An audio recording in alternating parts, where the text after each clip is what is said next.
Welcome to Grad School Life by PhD Balance, a new segment of Grad Chat where we speak to graduate students about the behind-the-scenes, day-to-day life in their programs. I'm your host, Courtney Applewhite. My pronouns are she, her, and hers. I'm a PhD candidate in the Department of Religious Studies at the University of California, Santa Barbara, studying death. Please don't forget to like and subscribe on your chosen platform to get notifications about new episodes, and maybe leave us a little 5-star review if you're feeling compelled. So today I'm joined by Elana Gloger. Elana is a fifth-year PhD candidate in the US studying health psychology, specifically looking at the interactions between psychology and our immune systems across the lifespan. Welcome to the show, Elana. Hi, so happy to be here. Happy to be on another podcast. I feel like I'm used to hosting my own, and it's so nice to be a guest. Yeah, no, I'm sure that it'll feel like a new experience being on the other side of the mic, even though we're both on mics right now. So It is every time I guest on another podcast, I get really nervous beforehand because I'm like, am I going to do them justice? Am I going to do a good job? But it always goes super smoothly. So I'm really looking forward to this. well, here's to hoping. Okay, so we're trying to start off this new segment with a question of what is something that you do on a daily basis that gives your PhD life balance? Oh, what a good question. For me, the biggest thing has been developing boundaries. So I schedule my days out. I use the Pomodoro method. So I time work for 35 minutes with 5-minute breaks, every once in a while, a longer one. And the biggest part of that helps me have balance is I end my workday every single day by 6 p.m. I usually aim for about 5 p.m. because I try to like go outside, which I hear is a place that we can go. So weird, strange, still learning about it. But yeah, so I'll go outside. But the biggest thing for me is that balance of cutting off work and making sure that my evenings are spent doing things that I love, whether that be Dear Grad Student, which is my podcast, or running or crocheting or, annoying my cats. Oh, I love that. Tell me your cats' names. Thank you so much. I absolutely will. So we have a black cat named Ellington, who was named after Duke Ellington, who is a jazz artist, because we had lost a cat who loved jazz music. Like, he would fall asleep to it. So we're like, we got to do something. We have a girl cat who I'm not sure if we're keeping, but we've been fostering for like 9 months. And her name is Juniper. And then my very first cat, he unfortunately passed away in October, but he had the best name, so I have to share it. But his name was Catalope because he was orange like a cantaloupe. So he was the best. But circle of life, man, circle of life. I love. Well, first of all, I mean, rest in peace, cantaloupe. Cantaloupe. Yeah, I know. But I love Thank that. you. I love that so much. Well, that sounds great. And I love the idea of boundaries. And I really appreciate the fact that it's boundary setting in sort of a time way, like setting your boundaries against time. Rather, when we talk about boundaries, it's a lot about other people. And I guess that setting those time boundaries is sort of like setting them against other people, but really it's about setting those boundaries with yourself too, which I think is really important.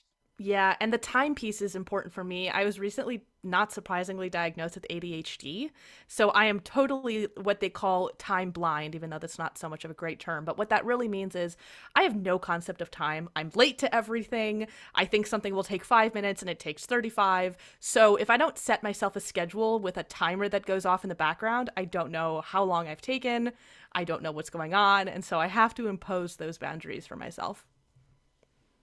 Yeah, well, I think that that's something that's a takeaway for everyone, because I feel like everyone to a certain degree certainly has a hard time nailing down how long things take to do, and then Oh, yeah. add into the element ADHD, other neurodivergence, then you have like all these other complicating factors. But Yeah. that's a really good takeaway, I think. Yeah, and I find that I was having a really hard time saying this task will take X amount of time. And so rather I just say I'm going to work on this project for 35 minutes and I will hopefully get done as much as I need, and then I can kind of gauge from there, okay, how many more like segments of that do I need if I have a deadline or something coming up that week? Yeah, I think that's a really smart system. And so if we go back to the beginning, why did you decide to apply to grad school? And I guess, what did you think it would be like when you were doing the application process? Both excellent questions. I was one of those people in psychology who thought they wanted to go to med school. And then I saw my boyfriend get a nerve block after he broke his ankle, and I almost passed out. And I was like, I am not going to med school. And I had this interest in biology and psychology, and that has stemmed through my research in grad school today. And so I wanted to be as close to med school as possible without ever going near it. So I do research now with psychology and the immune system. And so that's where that switch happened. I was already a psych major, I was already interacting in research. So I just thought, let's try this thing. I, what did I think grad school was going to be like? I think that I thought everyone would be a lot more excited. And I don't mean to say that and be a downer, but you can probably tell, like, I'm a very high energy person. Like, I'm exhausted right now because I'm having some post-COVID fatigue, but I'm a very high energy person. And I'm really excited about what I do and, like, my life. And I think that I just thought that, like, everyone in grad school would be, like, so excited to be there and just, like, so generous and willing to help. And I think it's because I went to an R2 school, which is, it was still a state school, but it just means that it has a quote unquote lower level of research productivity. But what that translates to is probably better community. And so I thought that I was going to find what I saw other grad students having and what I had in undergrad anywhere that I went. Not to say that I didn't, but it wasn't to the level that I think I expected. And I think I set really, really high expectations for everyone to be like me. And it turns out everyone is not like me, and everyone has their own way of doing things just like anywhere. So I was a little overexcited, you could say. Yeah, and I think so you're a fifth year. So I would Yeah. say it's funny the way that social media has changed too, because I feel like we weren't nearly as inundated with like memes of grad school back then or anything. So we weren't like aware of some of the conversations that were happening about grad school mental health and sort of the challenges of grad school. So I think that's a pretty reasonable assumption that you're just like, everyone loves to learn so much, and that's what we're going to grad school. But I think that that's like a pretty fair feeling. Yeah, I was also a summer camp kid. I went to overnight summer camp, and I'm one of those people, like, if anyone else did, I can usually pick them out of a crowd. We're just different. I don't know what it is. We're overly friendly, and I could just, like, get along with anybody. And so it was also that, like, we're in this together. This is this experience only a few people have thing that I thought maybe would translate to grad school, and it didn't. And that's okay. I mean, I think you're right. I graduated college in 2017, so it wasn't so long ago. I mean, geez, don't age me too much. But you're right. I mean, I think I got most of my grad school advice from Grad Cafe, which, yikes, talk about toxic.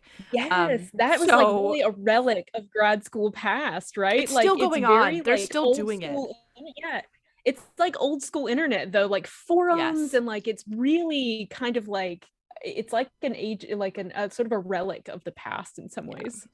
Yeah, and academic Twitter certainly wasn't what it's like now. I mean, I think I created my academic Twitter account at the beginning of 2019, but I wasn't really active until 2020 on it. I was just kind of lurking. And it still wasn't that big of a community then, let alone when I graduated college 2 years prior. Right. So, what does your day to day actually look like now that you're in it? In it. This is a good question that is super different during COVID than it was pre-COVID. Partially because I'm a later grad student, so I'm not really in that many classes, and partially just because I used to be trained, or I was in the process of being trained to be a therapist, and then decided that wasn't the route for me, so I'm not doing that part of the training anymore. But day to day now, if I am having a really, really good day, I'm up by like 9, but like I'm never up by 9. So maybe like 9:30, 10. I do a lot of my research visits in the morning, and those include going to participants' homes. We work with older adults over the age of 65, and they're so lovely and like so friendly and so nice, and they always ask about me and my life. Those visits are like 2 to 2.5 hours, and I just schedule those throughout the week. I have about 3 or 4, and then I'm typically working at my desk at home. I am in classes right now. I'm taking a biostatistics course because I hate myself, and that is 3 times a week for an hour. So I haven't been to campus yet, but I will. It will be in person starting on Monday. So I'll be doing that 3 times a week. But other than that, it's a lot of making breakfast, making coffee. I sit down at my desk. I watch a YouTube video. Lately, I've been obsessed with Good Mythical Morning, which is like so random. I write my schedule on my iPad and I follow my schedule and get to work. I make sure to take a lunch break and I have meetings all day. And then I have been trying to do this new thing where I either walk or go for a run for about 30 minutes to 60 minutes every day. I'm training for a half marathon, once again, because I hate myself. And that's what my day looks like. And then I just spend time with my partner in the evenings. And like I said, crocheting and different things like that. I am working on a project right now with crocheting. It's this giant rainbow blanket for my friend who like recently went through like a tough breakup, but is like very out and proud right now. And I'm like so proud of her. So I'm like, I'm going to make you the gayest blanket and I want you to think of me when you have it. So I have a lot going on, but day to day, I don't know. I'm in my little world, but I kind of love it. Yeah. No, it sounds like what I love about your description of your day is that it includes a lot of things that are not directly related to grad school. Like, because I think that one of the misconceptions that people have when they come into grad school is that it is a all-consuming thing, and it's not a bad thing if it for you it becomes all-consuming. But I think having that balance and having those other interests and having these connections with people, like crocheting them a beautiful rainbow blanket like Giant. that's like really really exciting too, and really nice to hear.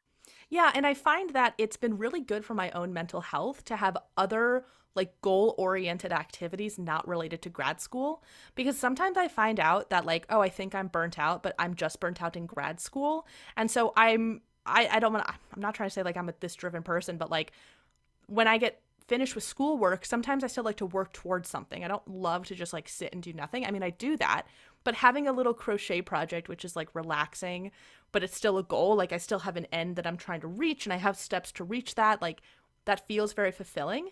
And I also think that if COVID has taught me anything and doing this podcast has taught me anything, I think that who I am is why I'm a good grad student. And so it's really important that I nourish that so that the grad school part of me is also good. I have found that like it has to come second or it doesn't come at all. So Mm-hmm. I have to be a person first. And I've like kind of forced that at times a little too much. And I've had to like make sure I find more of a balance, but it's been really like healthy to do that and much more fun. Totally. I think that that's really important. But if we think about, so you kind of gave us an outline of your typical day, but are there any days that you have that are what you might call outlier days, or days that just don't look like your standard? You get up, you do your work, and then you have your after work time where you have your activities. Is there any days that really don't look like that? You know, honestly, no. And part of the reason, again, I think it kind of comes back to the ADHD thing. I have a really Mm. hard time doing things outside of my expectations. Like, if I don't schedule the day out, I almost have this like paralysis where I can't get anything done. So for me, I actually very, not strictly, but like, I really try to stick to some structure or schedule, it also takes away, what is it like called, choice fatigue or something, where Mhm. like if you have so many choices, like you can get fatigued thinking about the choices to be made.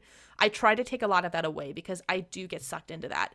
The only days that really look different, I can think of two. The first, if I submit a manuscript, my mentor is really big on take the rest of the day off. So Mm. those days I'll stop. Or I also have a diagnosis of premenstrual dysphoric disorder, which means that when I'm not medicated, it's been fixed since then, but when I'm not medicated, I'll have very, very bad mood days, 2 weeks leading up to my period. Really, really bad, downward spirals of thoughts and different things like that. So I've learned that on those days, it either just goes at the pace that I can physically manage and F the schedule, or I just stop the whole day. But in terms of, by the time you're a fifth year, days don't change too much. And I'm actually really grateful for that. I think that I'm a more productive student since I have gotten to this part of grad school where it's possible for me to function this way. Yeah, because you're outside of some of the like kind of strictures of a lot of classes or a lot of like guided study with professors. It's much more independently driven. Yes. Yeah, and not being a wet lab person, I don't have to go into a lab and do things.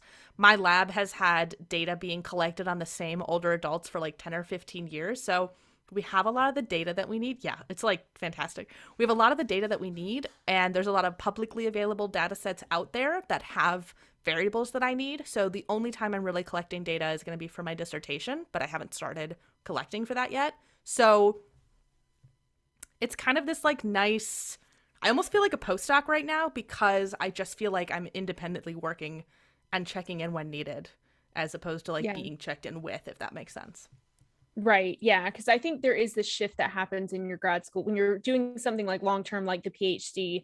It is like a sort of an apprenticeship in some ways, right? Like at the beginning, you really have the assistance of your professors, and there's a lot of oversight and there's a lot of deadlines. And then towards the end, and I think this is also in the humanities, this happens a lot. People tend to get lost in the last bit of grad school because there stops being as many hard deadlines, and the oversight's way less because you sort of you're graduating the apprenticeship, right? They're like, fly birdie. And Yes. I find that some people can get really lost in that. So I think that the way you're combating it by providing that structure for yourself is really key at this point. Yeah, and I'll also say I have a very senior mentor. She is like very well established. She's doing great. And so she also kind of being a senior mentor works in that way where she allows her grad students from the off to be a lot more independent anyways. So it's not like this has just hit me. I think for a long time that's kind of how our lab operates. So I've had a lot of practice, but I definitely had a year or two where I was like floating and I'm like, what am I doing? Where am I going? I don't know what's happening. So you're definitely seeing the after of that and me like figuring out how to get anything done and like not perish. So Yeah, and amidst a global pandemic in which, like, a lot of our yes. systems are breaking down, right? Right, exactly. Um, so you mentioned before that you kind of deviated from this therapy path. So what do you want to do next? Yeah, you know, the funny thing is that none of that has actually changed. So I came into grad school wanting an academic career. I still somehow want an academic career. It's just what excites me. Oh, hello, Juniper. Hang on. Ah, I love this interruption. Hello, Juniper. Cat interruptions are the best.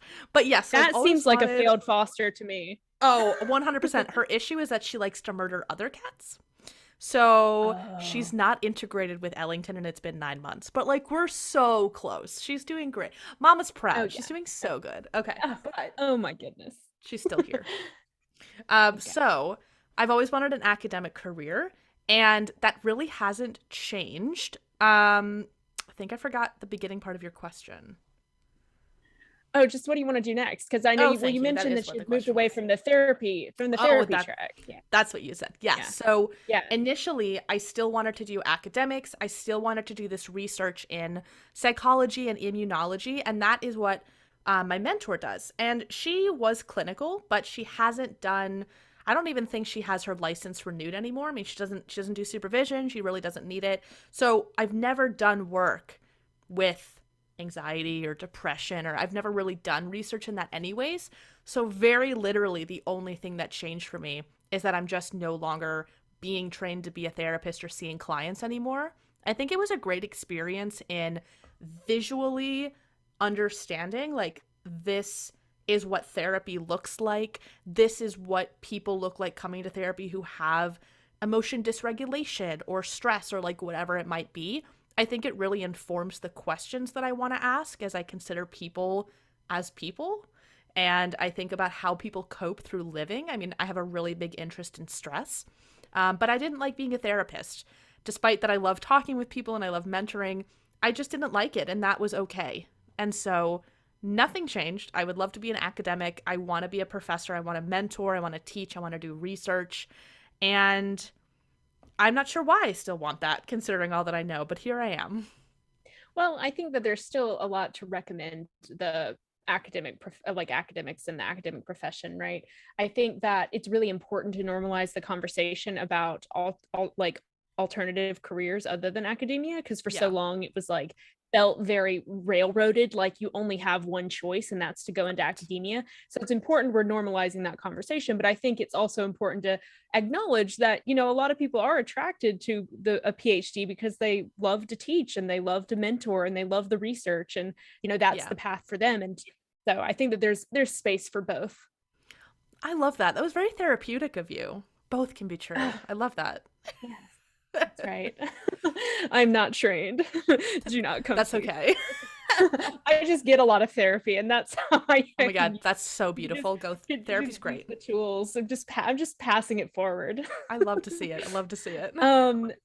Yeah. Well, I think and I think that that's great. I'm also still interested in an academic career, and I think that that's still it's it's an attractive option. I mean, it gives you a lot of opportunity to do a lot of the things that it sounds like you really love, like the mentoring and like the research and like the teaching. And it's hard to find another career that offers all of those things at once, right?